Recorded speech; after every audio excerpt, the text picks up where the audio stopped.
Olha, gente, aqui é o CRAS do meu bairro, Campo Velho, monólitos ali. E eu marquei o T99 hoje pra calçada aqui do CRAS, fazer ao ar livre. Vocês sabem que o canal ele tem caráter itinerante e eu nunca gosto de fazer numa casa só, também pra não incomodar aquela família, né? E muitas vezes pode ficar incomodado. Todo fim de semana a gente tá querendo gravar lá, mas o caráter do canal vocês sabem que é esse mesmo. Em locais abertos, ao ar livre e mudando de canto a cada vídeo.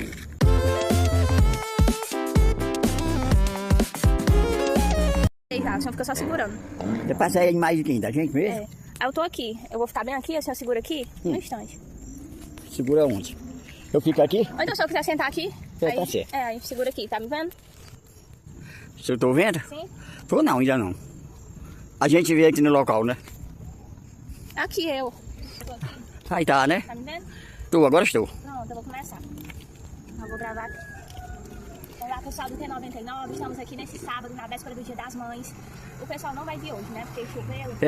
De fato. Suas ocupações, mas chegou aqui pra ajudar a gente com a câmera do seu Álvaro, né? Tá bom. Graças a Deus. Pessoal, hoje eu trouxe... Vou continuar isso, ó. Aquele postinho com as mensagens diárias, que durou uma semana, que eu distribuí pro pessoal no vídeo passado, né? Eu sei. Então hoje deu tempo de fazer 4 só, E... porque a semana foi muito corrida. Aí passou a semana, é? É, passa uma semana, né? Um de noite e outro de manhã. Vou já dar o seu, pra você. Tá certo, sim, senhora. Aí É pra gente ler e pra que é, à noite? É, pra ler. Tem pra ler, durante a noite, umas horas da noite, né? É, pra dormir pensando na mensagem, lembrando de Deus, né? Eu sei. Dormir com pensamentos bons, pra ter bons Não é sonhos. coisa de religiões, né? Paz, é. Religião. Vamos ver aqui, capítulo 4. Tá certo. O título desse capítulo 4 é o Deus dos Negócios. Uhum. Aí eu vou ler só um tópico e eu vou já ali na outra rua, atrás de Tá outra certo. pessoa variada pra ler, pra não ficar só a pessoa enjoada da minha cara, né? Sei. Diz assim: as expectativas impostas aos cristãos envolvidos com o ambiente de negócios se assemelham ao modo como as mulheres eram tratadas durante a era vitoriana. Não lhes era permitido sentir prazer, a fim de evitar que se tornassem sensuais demais para o padrão da época. De modo parecido, espera-se que os cristãos do mercado lucrem, mas não se sintam muito à vontade com isso, não se transformando assim em pessoas materialistas. Então diz assim: a maioria dos heróis do Antigo Testamento não era separada para o sacerdócio, eram pessoas envolvidas no cotidiano do mercado. Abraão, pai da fé, conciliou suas atribuições espirituais e o cuidado com seu rebanho. Ele era um dos homens mais bem-sucedidos do Antigo Oriente.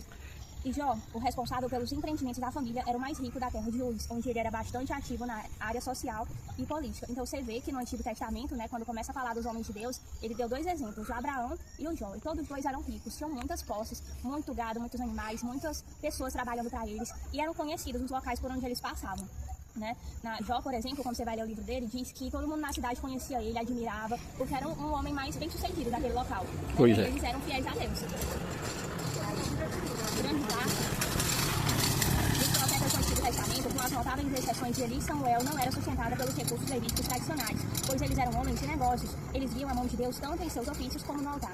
Davi era um exemplo clássico de pessoa que sentia a presença do Altíssimo na esfera espiritual e na material. Ele disse a Saul que o Senhor o havia capacitado a proteger o seu rebanho, habilitando a matar leões e ursos, os quais dizimavam seus animais. Para Davi, a proteção divina estava presente no pastoreio do seu rebanho.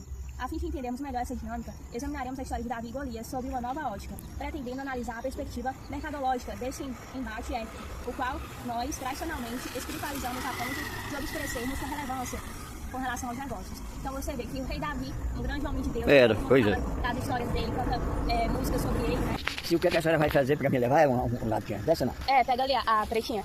Essa aqui? Isso. Aí deixa pra abrir só em casa pra não derramar, tá bom? É coisa líquida? Não, é porque é cheio de papelzinho, se o senhor for abrir na rua, vai cair tudo no chão. Cadê? Viu? Cadê? Aí, Obrigado, então, viu? por nada, eu que agradeço. Agora igualmente. Então, você vê que o rei Davi, ele era um político, né? Porque ele foi rei, admirado por todos. Ele, antes de se tornar rei, ele trabalhava. O que ele era? Era pastor de ovelhas e fazia muito bem o seu trabalho.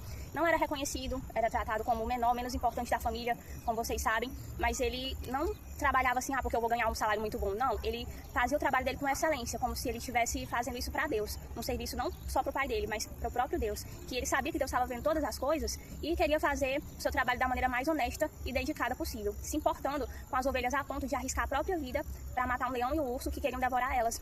E ele trabalhou de músico também, antes de ser rei, tocando pro rei Saul, né? E depois ele virou político, rei de Israel. O mais famoso de todos que Israel já teve. Pessoal, eu tô aqui com a minha amiga Luciana, também dessa nossa rua, e ela vai continuar a leitura com a gente. Pode começar, Luciana. O pequeno entregador, uma das maiores vitórias registradas na Bíblia foi obtida em uma luta travada entre um pequeno homem de negócio e um soldado profissional. Durante 40 dias, Golias intimidou o povo de Deus, desafiando-o até Davi, o sócio júnior de um rebanho familiar, aparecer um jovem que assumira a função de entregador. Foi até o campo de batalha levar comida. Ao chegar naquele local, ouviu o desafio do gigante e testemunhou o pânico dos soldados de Saul.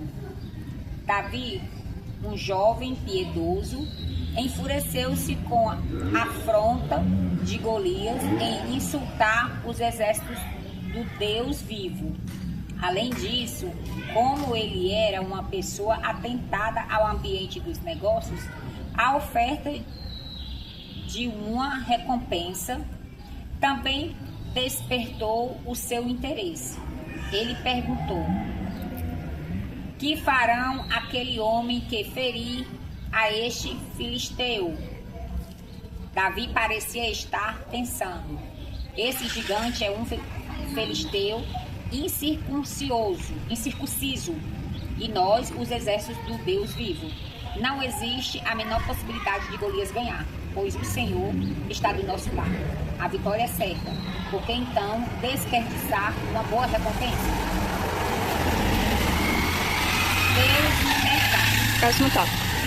Davi, não havia conflito ou impossibilidades entre uma missão e uma retribuição financeira. Infelizmente, hoje em dia, quando contamos essa história, enfatizamos o zelo de Davi pelo Senhor, mas suprimos qualquer menção ao seu interesse pela recompensa, como se isso fosse um ato vil. É injusto pensar assim, pois separar o espiritual do material não passou pela cabeça daquele que fora descrito por Samuel como homem segundo o coração de Deus. Para Davi, a relação entre a proteção divina no seu ofício e o combate iminente com Golias era algo natural. Ele esperava o apoio de Deus nesse confronto, assim como acontecera nas ocasiões em que lutara contra os leões. O jovem não esperava estritamente os elementos em espiritual e secular. Para Davi, o Senhor estava no centro, tanto na luta contra o gigante, quanto no gerenciamento de seu negócio. Muito obrigada, Luciana. Agora eu vou te dar aqui o potinho que eu vou te explicar das mensagens. Olha, gente, já tô aqui em outra rua procurando mais 2 pessoas voluntárias diferentes para ler comigo esse livro. Mais alguns tópicos. Ainda tenho 2 potinhos de mensagem. Falei com várias pessoas ali da rua de trás, mas eles acharam muito interessante a ideia e pediram para eu enviar para eles o vídeo quando estiver pronto. Vão assistir, compartilhar, vão participar, mas eles têm bastante vergonha em aparecer. Mas eu quero só mais 2 pessoinhas. Estou indo ali na outra rua ver se encontro. Então, gente, eu tô aqui na outra rua com os meus amigos, o Murilo e o Carlos, e o Murilo vai continuar a leitura pra gente. Pode começar, Murilo? Não tinha entendido sobre pessoas de negócio. Eliabe tentou anular a participação do seu irmão mais novo, Davi, na batalha por causa da sua ocupação, porque descente aqui e a quem deixastes aquele poucas ovelhas do deserto. Ele acusou os homens de ter motivações puras e lhe ordenou que voltasse a cuidar do seu rebanho. Eliabe não acreditava na capacidade do irmão de enfrentar o gigante. Em outras palavras, ele quis dizer o seguinte: você não tem o direito de tecer comentário sobre a nossa ineficiência em derrota a Golias, pois você entende apenas de negócio. volte para casa e cuide das ovelhas, a fim de que possa continuar a financiar, mas não nos diga como agir. Parece familiar. Se você trabalhar no mercado, provavelmente já ouviu coisas semelhantes em alguns pontos da sua caminhada cristã. Deixe o ministério nas mãos de quem entende enquanto você cuida do negócio. Pronto. Então ele está dizendo, né, que o Davi, ele estava querendo derrotar o gigante e isso era tarefa de quem? Dos soldados. Os soldados eram os irmãos. Eu não sabia não, que eu tenho meus estudos terminados, eu não sei ler. Pois tá. Aí o Davi, que era mais novo, né, era um jovem pré-adolescente, aí ele queria derrotar o Golias. Só que isso era tarefa de quem? Dos soldados. Os soldados que eram os irmãos mais velhos de Davi. Uns caras fortes, né, bem treinados, só que eles estavam com medo. E o Davi que estava com coragem. Aí ele disse assim, não... os irmãos de Davi dizendo, isso aí, você não entende disso não, você só entende de ovelha, você não entende de batalha não, cale sua boca, né? Você não sabe de nada não, sendo que tava humilhando Davi e foi ele que resolveu lá o problema, né? Vocês querem dizer alguma coisa? Coisa o Golias, né? Aham. Foi ele que derrotou o Golias. Foi. Maior. Tudo bom, rapaz? Amigo de vocês? Eu tô... Ei, mentindo pra menina, dizendo lá, pra menina ali que fez faculdade. Ele mais foi trabalho no servente, a menina, e aí, cara, você lê não. Aí ele fez faculdade. Murilo é uma graça. A gente tá aqui na gravação do canal, como é o nome dele? Tudo bom, Delvani? A gente tá aqui na gravação do canal. Eu morava aqui nessa rua perto. Aí eu tenho um canal no YouTube que a gente participa, gravando com os vizinhos, né? Aí a temática desse livro que nós estamos lendo fala sobre trabalho, profissões e sobre Deus, né? Que Deus, ele não abençoa somente uma profissão assim de dentro da igreja. A gente pensa que a profissão de Deus é só o quê? Um padre, né? Um pastor. E não é. Um pedreiro é uma profissão que Deus abençoa, né? Um professor, a pessoa que trabalha cozinhando, todos são usados por Deus, porque Ele que deu a inteligência, sabedoria, capacidade pra gente, né? E a força, a saúde pra gente conseguir trabalhar e ter o dinheiro pro nosso sustento, pra sustentar a nossa família, né? Pois é, seja bem-vindo pra participar com a gente, tá bom? Aí eu vou entregar aqui pra vocês uma lembrancinha que é as mensagens diárias, o potinho. Vou mostrar pra vocês como é que é. Ó, vou explicar aqui pro pessoal. Olha aí que legal, meu povo. Acabou dando certo, né? Encontrei mais 2 pessoas, depois apareceu ali seu Germano, amigo deles, participou também com a gente ouvindo.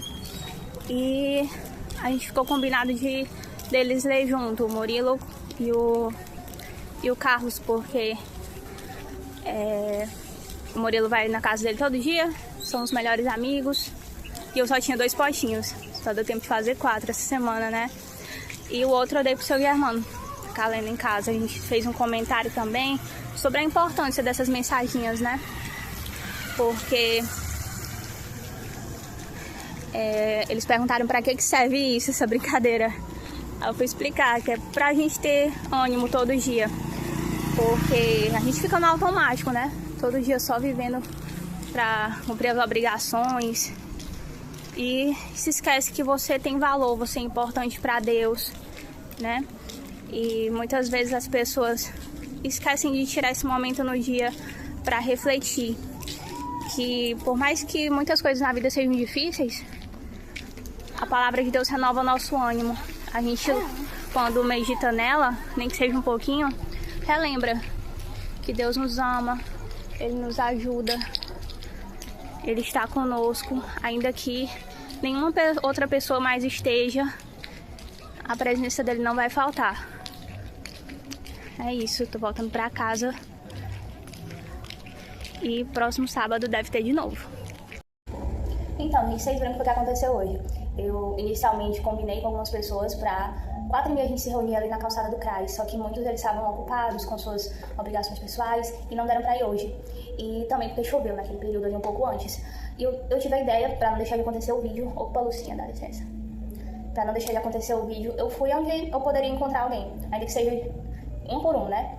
Então, fui primeiro ali, encontrei a Luciana, depois encontrei com várias pessoas que recusaram gravar porque são tímidas, e acabei encontrando os meninos ali, Murilo e Carlos depois, e Germano. Então, descobri que esse jeito de gravar também é muito interessante, porque você acaba pegando gente diversa, várias pessoas, assim, e de locais variados, né? E o T99 ele surgiu com essa ideia de levar a cultura da fé cristã para o pessoal que não vai à igreja. Tanto que eu procuro nem chamar tanto, já que fica aqui em cima, tudo gosta de aparecer, ó, escaminhando. Tanto que eu não procuro chamar tanto para participar gente que já é de igreja, porque é claro que eles vão aceitar, né? Então não fica assim um desafio. Então, o desafio é levar esse conhecimento do que acontece dentro da igreja, por exemplo, para pessoas que geralmente não estão na igreja todo dia, que nem a gente. Porque as pessoas vão ficar sem saber do que acontece, das coisas maravilhosas que são compartilhadas, o conhecimento, a presença de Deus que acontece ali dentro. Eu não quero que elas fiquem de fora, sabe? O conhecimento da palavra de Deus foi algo que fez muito bem pra mim, de uma maneira pessoal, na minha vida. E eu fico feliz em compartilhar com outros, né? Trazer essa esperança que um dia também alguém compartilhou comigo. E não é porque eles não vão na igreja, de alguma forma não se sentem confortáveis com o ambiente da igreja, que eu vou deixar eles ficarem sem esse pão do céu. Não. Porque o importante também é que eles saibam que o conhecimento de Deus é para todos eles, que são amados também pelo Senhor. Não para ser o objetivo do canal, não é tornar eles um dos nossos também, trazer para dentro da igreja. Se quiserem vir após isso, se sentirem bem visitar igrejas, seja católica, evangélica, igrejas cristãs depois disso, porque conheceu Jesus aqui no canal, ótimo. Mas o objetivo é dizer que Deus é para todos, né? Agora o Renan tá querendo derrubar o celular, pelo amor de Deus, mordendo o celular. Pera, eu não tô chamando você pra ser o câmera. Eu queria só pra encerrar nosso vídeo, só mais um pouquinho aqui do capítulo. Vocês sabem que eu não leio o capítulo todo pra não ficar muito longo, ia dar 1h30, 2 se eu lesse ele todo. Mas você pode adquirir ele entrando no site da Graça Editorial. Eu consegui comprar ele físico já, na Igreja da Graça do Kit Xadá, certo? Não sei se lá ainda vai ter, mas se não tiver você faz encomenda, ou então compra pelo site mesmo da Graça Editorial.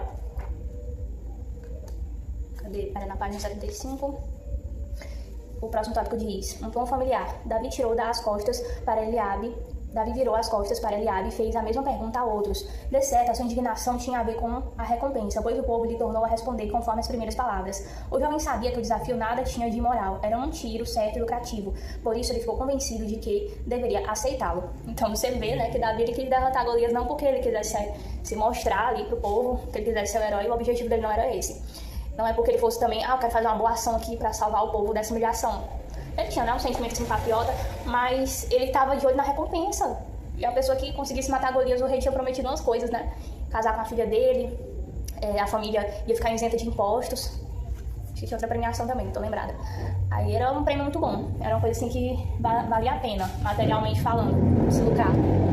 Aí, próximo tópico. A motivação para o lucro não é necessariamente algo negativo. O interesse de Davi na recompensa não deve passar despercebido, pois toca em uma questão muito delicada. A motivação para o lucro. Para uma pessoa de negócios, a motivação para o lucro é equivalente à vontade de vencer para um atleta. Nenhum competidor que se preze entra em uma disputa buscando a derrota. Pelo contrário, eles sempre buscam a vitória. Essa determinação é responsável por fazê-lo superar obstáculos extraordinários. Do mesmo modo, a motivação para o lucro estimula a pessoa de negócio a enfrentar desafios no mercado. Trata-se de um dom de Deus, o qual, caso seja usado dentro dos limites apropriados, pode beneficiar muitos. Entretanto, quando um atleta tenta ganhar uma competição a qualquer custo, ele se torna destrutivo. Então você ter vontade de vencer no contexto aqui de atleta, de esporte, ok, então você se esforça, treina, dá seu máximo, mas a pessoa que quer vencer a qualquer custo, ela vai usar de trapaça também, de desonestidade pra enganar, só pra dizer que venceu. Pra mim, esse tipo de coisa nem tem graça, porque você se auto-sabota, no fundo você sabe que você tá trapaceando, né, que não foi uma vitória legítima. Onde está? O mesmo se aplica a um empresário cujo objetivo seja lucrar, independentemente de como o ganho seja oferido. A vontade de vencer e o desejo de lucrar foram dados por Deus como incentivos para ultrapassar os obstáculos. Entretanto, ambos devem ser considerados com base nos princípios divinos. Fazê-los de modo antiético ou distante dos desígnios do Senhor nunca é certo. Obrigada, Lucinha. Na verdade, as consequências são devastadoras. As armadilhas do capitalismo desenfreado incluem escravidão, trabalho infantil e colaboradores mal remunerados.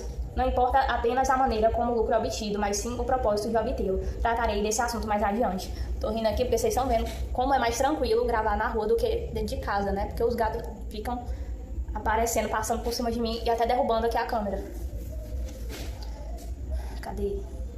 Embora precisemos ter consciência dessas precauções, elas não devem levar-nos a perceber o lucro como algo intrinsecamente ruim. Essa concepção errônea impede muitos cristãos de serem prósperos nos negócios. No fundo, eles não sabem se podem ser bem-sucedidos e piedosos ao mesmo tempo. Essa ambivalência faz com que se percam em um labirinto de inseguranças, lutando contra a própria essência. Eu me lembro que, na minha juventude, eu refletia bastante sobre isso. Se não era errado, por exemplo, eu comprei aqui um produto por R$2,50. Aí eu quero revender para outra pessoa que não conhece esse produto, de outro ambiente, de outro contexto. Mas é uma coisa assim que você sabe que poderia valer R$5, sabe? Por exemplo, um caderno, né? Ou um livreto.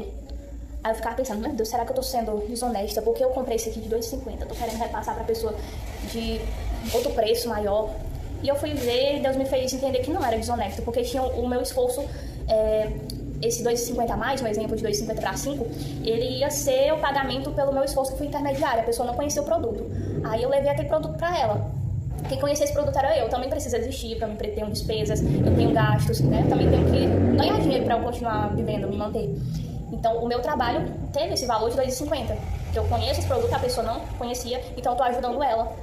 Quando eu apresento esse produto, eu comprei, trouxe lá da loja, que eu que conheço aquela loja que é mais distante, e levei até ela na porta de casa. Então, não é desonesto, é o seu trabalho. A importância da sua participação nesse negócio que aconteceu. Aí, eles não conseguem reconhecer o valor da ferramenta dada pelo Altíssimo a fim de que fossem vitoriosos, a motivação para o lucro. Assim, muitos cristãos permanecem no mercado, mas desistem de experimentar a alegria do Senhor em seu trabalho ou de obterem um sucesso significativo, como se o primeiro fosse impossível e o último indesejável, ou, que é pior, maligno. É muito difícil viver desse modo. As expectativas impostas aos cristãos envolvidos com o ambiente de negócios se assemelham ao modo como as mulheres eram tratadas durante a era vitoriana. Aquele mesmo parágrafo que a gente leu no começo, né? Nada há de errado com o sexo ou com o lucro. Deus os idealizou com um propósito honrado, e o fato de que podem ser utilizados de modo negativo não deveria impedir-nos de apreciá-los e de exercermos o plano divino. Deus permitiu que atos como sexual ou de se alimentar nos trouxessem prazer para garantir que fossem realizados. Na atividade comercial, o estímulo para o ganho monetário tem o objetivo de incentivar a continuidade dos negócios. No caso dos cristãos, o diabo procura distorcer essa motivação. Ele os rotula de modo depreciativo, como pessoas apenas movidas pelo lucro, e assim afasta-os do mercado, ou os enfraquece de inseguranças. Por isso é animador e até mesmo curativo estudar a história de Davi pela perspectiva que é abordada.